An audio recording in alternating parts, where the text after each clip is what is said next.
반갑습니다. 이우산입니다. 자, 오늘은 유김 초급 강의 8정가에 대해서 알아보도록 하겠습니다. 이제 여덟 팔자에 오로지 전자를 써서 이제 8정가인데요. 그 유김 인문은 129쪽에서 135쪽 사이에 이 8정가에 대한 이제 가상 해석과 그리고 8정가는 어떻게 만들어지는지 천지반도 가전도 조식 방법이 설명되어 있습니다. 자, 이제 앞에 보시게 되면 이 8정가를 천화동인계라고 적어놨는데요. 뭐 천화동인은 주역에서 굉장히 좋은 궤로 이제 알고 있습니다만은 이제 실제로는 이제 유김에서는 두 가지 뜻으로 크게 나뉘어집니다. 하나는 건친상간의 상입니다. 이제 건친상간은 우리 도덕에서도 가장 좀 나쁘게 이렇게 보는 경향이 있습니다. 밖에 있는 사람하고 이렇게 사통을 하는 것도 안 좋지만은, 이 가족 간의 어떤 건친상간은 더 나쁘다라고 할 수가 있겠는데요. 팔정가는 이제 그러한 뜻이 있는데, 특히, 삼전에 천우나 육합이나 태음이 보이면, 그 뜻이 명확해져서요. 그것을 이제 유박불숙격이라고 합니다. 이제 유박불숙격은 음행을 저지른다는 뜻입니다. 보이지 않는 곳에서 남몰래 이렇게 사통을 벌이는 그런 뜻을 갖고 있습니다. 또 하나 협력동심의 상인데, 원래 팔정가는 협력동심의 뜻이 강합니다. 주역의 천하동인에 해당이 됩니다만은 왜 협력동심의 상이 되는가를 제 설명을 들으면 이해를 하실 거라고 생각을 합니다. 자, 유김은 주객관계가 명확한 학문인데요. 자, 이렇게 경신이를 예를 들어 보겠습니다. 이 일진이 똑같습니다. 경의 기궁이 신이니까 일간도 신이고 일지도 신이고, 그리고 그 위를 보게 되면 축축 또 같습니다. 이것을 남편과 아내로 볼 수도 있고요. 남편과 아내로 볼 수도 있습니다. 그런데 부자지간으로 볼 수도 있습니다. 그러니까 부모 자식으로도 볼 수가 있습니다. 그리고 출종관계, 그러니까 높은 사람과 낮은 사람, 옛날 같으면 계급 사회였기 때문에 양반과 이제 노비가 있었는데요. 말하자면 이제 양반과 그리고 종, 남종이 있고 여종이 있었는데 노비라고 불렀죠. 이렇게 이제 배속이 되는데요. 이제 여기를 이제 보시게 되면 각 글자가 같기 때문에 좋은 측면에서는 남자 여자가 한 마음 한 뜻이다 이렇게 해석도 가능하지만은, 나쁘게 보면은 예를 들면 아버지와 딸, 어머니와 아들이 이렇게 몸이 하나가 되는 상이거든요. 몸이 하나거든요. 신신, 축축 이렇게 하나니까 건친상간의 뜻이 나옵니다. 근데 요 건친상간은 아까 여기서도 나왔지만은 삼전에 천우나 육합이나 태음이 탈 때 이 유박불숙격의 이제 뜻에 해당이 되고, 그때만 건친상간이 있다라고 해야지 팔정가 나왔다고 건친상간이 있다라고 이야기를 하면 실수를 하게 됩니다. 그러면 크게 보면 그 건친상간의 상이고 또 협력동심의 상 두 가지로 말씀드릴 수 있는데, 자, 이 양일에는 이 발용이 어떻게 될까를 알아보겠습니다. 자, 일상신에서 세 번째 앞의 신이 발용이 된다라고 했는데요. 자, 일상신이라면 여기를 뜻합니다. 이 축이 일간의 일상신이 되는데요. 축에서 축인묘 세 그름 앞에 있는 글자가 발용이 됩니다. 중전 말전은 무조건 일과에서 이렇게 올라갑니다. 다시 말씀드리면 일상신에서 세 번째 앞에 글자 축인묘, 묘가 발용이 되고 중말전은 무조건 이렇게 일상신에서 올라갑니다. 그래서 양일에는 이렇게 올리게 되고요. 그 다음에 이제 음일에는 여기도 보면 뭐 간지가 동일하죠. 이렇게 이제 같습니다. 지반도 같고 천반도 같습니다. 그런데 이제 이 상하 간의 극도 없고 그래서 어쩔 수 없이 특별한 방법을 써야 되겠는데 음일에는 제 사과상신 해로부터 세 걸음을 물러나면 됩니다. 그래서 뭐 해가 이 자리니까 해술유 유가 발용이 됩니다. 그래서 세 걸음을 물러나기 때문에 이것을 삼보 후퇴격이라고도 합니다. 그리고 세 걸음을 앞으로 가니까 삼보 전진격이라고도 합니다. 그래서 양일에는 삼보 전진격, 음일에는 삼보 후퇴격만 기억을 하시면 양일에는 축에서 세 번째 앞에 글자, 음일에는 제4과에서 뒤로 세 번째에 있는 글자가 발용이 된다 생각하시면 되겠고요. 중전은 1과에서 말전도 이 1과에서 이렇게 올라갑니다. 이렇게 해서 이제 발용법을 또 삼전 정하는 방법을 말씀을 드렸고요. 그러면 왜 양일에는 하필이면 축을 올려도 될 텐데 축에서 세 걸음 앞에 있는 축이며 묘를 올릴까? 이제 우리 이 동아시아에는 이제 천지인 삼재 사상이 있습니다. 아마 이제 그 설을 취용을 해서 축인묘 앞에 있는 세 번째 앞에 있는 글자를 이렇게 쓴 것 같습니다. 그리고 음일은 제4과에서 세 걸음을 물러난 지금은 이제 유가 됐습니다만 유를 이제 발용으로 올려줬고 또 왜 양일에는 1과를 올렸을까? 1과 기준으로 올리고 음일에는 기는 음일인데요. 왜 4과를 기준으로 정했을까 하는 의문이 들 수 있는데요. 자, 이것을 1과 제4개 과를 이 표시를 한번 해보겠는데요. 이 태양일입니다. 2과는 소음이 되고 3과는 소양,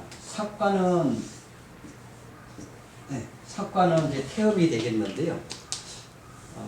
자, 양일에는 2과 기준을 안 한 이유는 2과는 양 속에 음이 들어있거든요.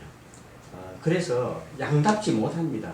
그래서 좀 더 양다운 1과 기준으로 축에서 세 글 앞에 있는 글자가 발음이 됐고, 자, 음은 물러나는 성향이죠. 자, 양은 앞으로 전진하는 상이고, 음은 물러나는 상인데, 그 중에서도 요 제4과 태음, 태음에 해당이 되는 제4과 기준의 세 걸음을 물러난 글자는 더 음다운 기운이라고 할 수가 있습니다. 그래서 제4과 상신에서 세 걸음을 물러난 글자가 발용이 됐습니다. 그러면 자, 양일의 특징을 알아보겠습니다. 자, 양일은 일간 기준의 기운이 초전이 됐습니다. 그래서 이제 일과라고 하는 것은 일간이고, 일간이라고 하는 것은 양이고, 양이라고 하는 것은 주인과 종에서는 이제 주인이 되는 거고, 가정에서는 남편과 아내 중에서는 남편이 되는 거고, 또 부모와 자식 간에서는 또 부모가 됩니다. 그래서 이 양일에는 존장이 비유를 능멸하는 상이 됩니다.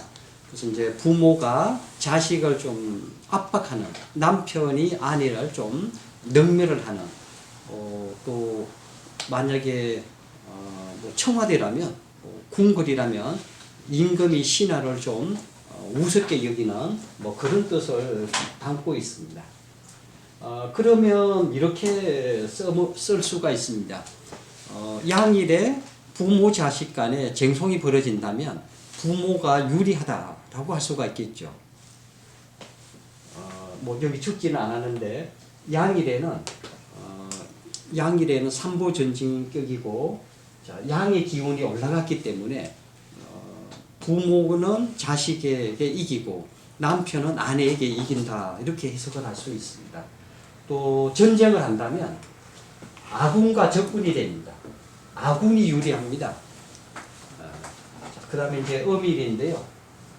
어밀은 뭐 아까 말씀드린 것처럼 일지엄신 제4과에서 세 번째 뒤에 있는 글자가 발용이 되고요. 처와 노비가 남편과 주인을 해치는 상이다 라고 적었습니다.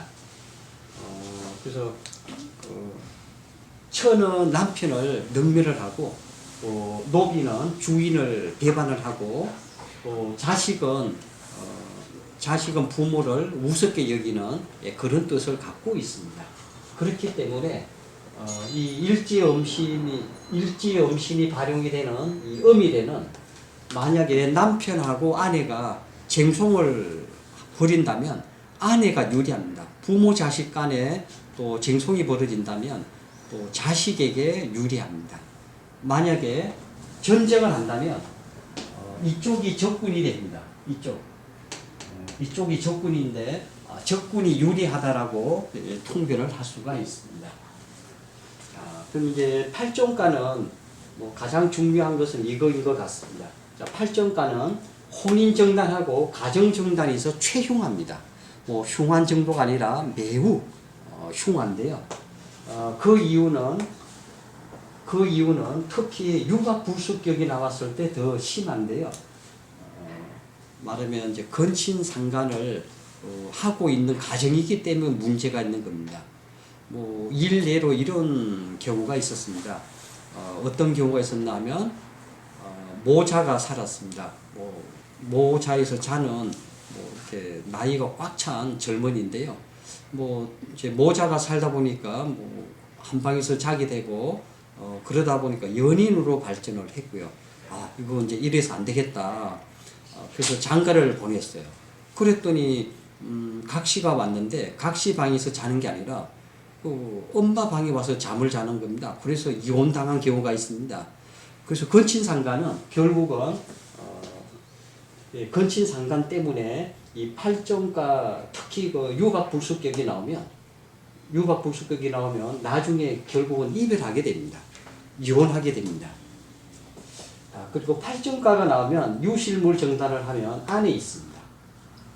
그리고 뭐 사람이 가출을 했다면 가족이 가출을 했다면 먼 곳에 간 게 아니라 가까운 곳에 있다라고 할 수가 있습니다.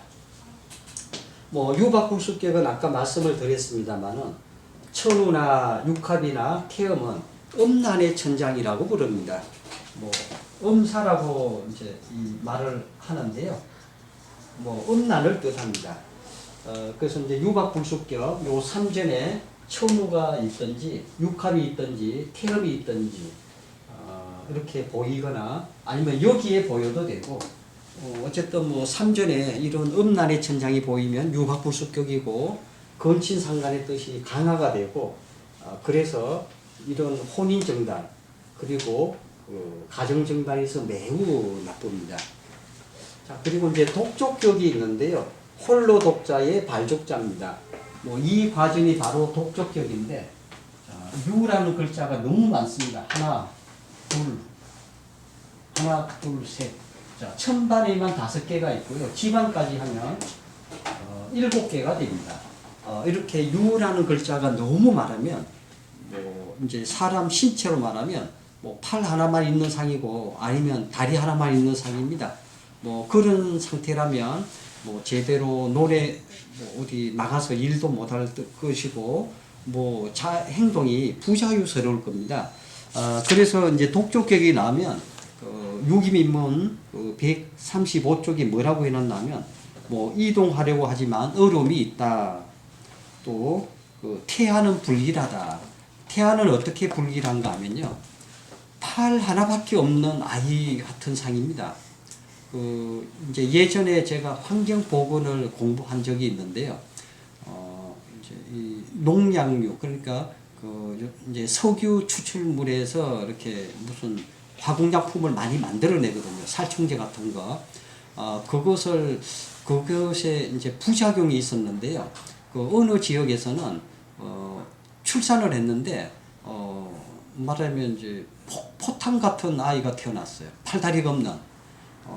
이제 말하면 이 독촉격은 신체 부자유인 사람이 태어날 가능성이 있다는 것입니다. 그렇기 때문에 임신 진단은 매우 불길하다고 할 수가 있고요. 그리고 임신은 잘 되지를 않습니다. 그리고 장사나 뭐 질병이나 하여튼 모든 정단에서 다 불리합니다. 생각해 보세요. 팔 하나밖에 없는 사람이 무슨 일을 할 수가 있고 다리 하나밖에 없는 사람이 무슨 일을 할 수 있겠습니까? 그러한 상이 바로 독촉격입니다. 이 독촉격은 기미일에 하나밖에 안 나오는데요. 이거는 뭐 책에도 이렇게 나가 있습니다만은 기미일에 3전에 유유유가 되어 있는데 이제 11국이 됩니다. 그래서 이제 기밀 제11국은 무조건 안 좋다라고 보면 되겠고요. 뭐 기억을 못 하시는 분은 그 135쪽에 있는 독촉격의 기둥을 보고 상담을 하셔도 되겠지만 뭐 한마디로 요약을 하면 매사 모든 일이 잘 되지 않는다 이렇게 보시면 되겠습니다. 이렇게 해서 오늘은 팔정과에 대해서 알아봤는데요. 이제 주역계로는 매우 좋았습니다만은 만약에 이제 3전에 천우나 육합이나 태음이 보이면 매우 나쁜 뜻으로 쓰인다는 것을 유념할 필요가 있고요. 그리고 그러한 천장들이 보이면 건친상간을 하고 있을 가능성이 매우 높고 그래서 특히 혼인정단, 가정정단에서 가장 불리합니다. 자, 오늘은 이 팔정과에 대해서 알아봤습니다. 수고하셨습니다.